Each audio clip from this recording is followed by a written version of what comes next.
યાર્ડની અંદર જે લેબોરેટરી માટીની સેમ્પલ જે કરે છે પ્રદીપ કાલરિયા કરી છે, નામ સાંભળ્યું તમે, એ લેબ ટેકનિશિયન છે, એ બધા માટીના સેમ્પલ જોવે એટલે હું એના સંપર્કમાં આવ્યો, એને વાત કરી, કીધું મારે કેમિકલમાંથી ને આ ખેતીમાં આવવું હોય અને ઉત્પાદન ન ઘટે ને એવો કોઈ આઈડિયા હોય ને તો આપો કીધું.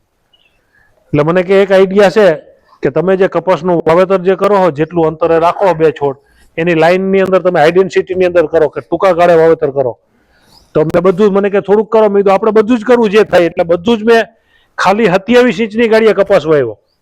અમારે અહીં જનરલી 54 ઇંચની ગાડીએ વાવતા, એટલે આપણે 27ની ગાડીએ વાવ્યો એટલે છોડ સંખ્યા વધી અને પ્રોડક્શન એ વધ્યું. મારે આજુબાજુના ખેડૂત કરતા મારે પ્રોડક્શન વધ્યું, ખાલી બિયારણ વધારે ગયું.